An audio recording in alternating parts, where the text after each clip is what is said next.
Oh, I had a little, I got a little bit of a stomachache this morning. Red mahogany.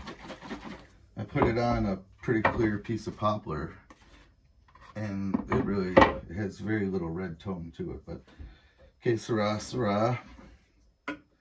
What I'm gonna do here is just the sides and the back, and I thought I'd just bring it along and talk.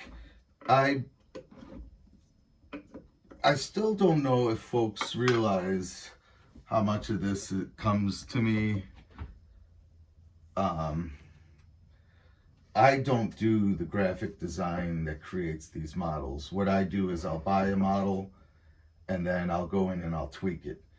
So in this case, I bought the image, and it comes in two forms. It comes in a JPEG, and then it comes in a STL. And the STL is what I use to create the relief. So with that said, I mean, I take credit up to so far. I mean, clearly I decide the wood, the stain. I decide features like how high, how big, scale, ratio, whatever little minor adjustments I can take. I can take stuff in and put graphics out, to move new graphics in and out. That said, the machine does all the pretty stuff, right? The machine, I put this in that I want to draw a squid. It says created by Squidwood, and I do that on the computer.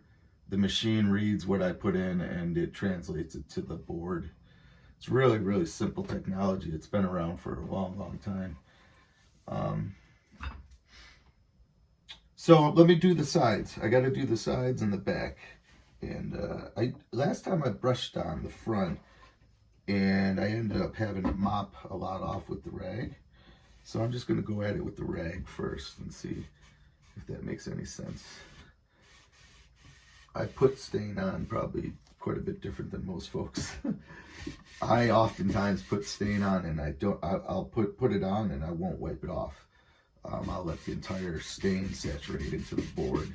I just think it looks kind of cool sometimes. Some of the more translucent stains, you can put multiple layers on before it really makes it where you can't see the grain, the original grain any longer. This stuff's pretty dark. In my eye and what I thought it looked like on the label, I really thought it was going to be a bit lighter and a bit more red tone, but I like it nonetheless. It's just I was surprised when I saw it. Red Sedona is one of my favorites, and if you put it on a light color of wood, it really rocks. It really just what's nice about the Red Sedona is in the areas where it pools and gets thicker, it gets like a dark color red, and it really looks awesome. And then, of course, the lighter areas are just a little bit of a contrast in the sense, light and dark, so.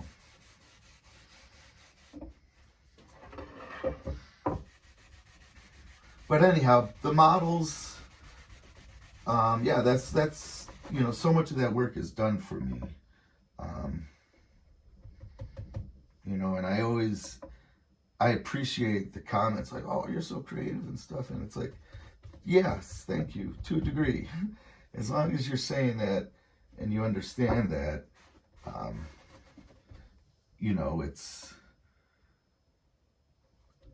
it's equal part man and machine what's being created. So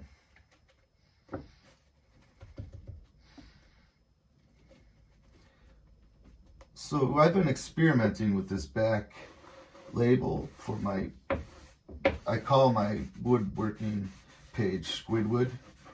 I was in the Navy, and our Marine buddies always called us squids. We always called them jarheads. Get over here, you jarhead. Yeah. Shut up, you squid. So I took a play off of that squid term, and wood, which I like to, the medium I like to work with,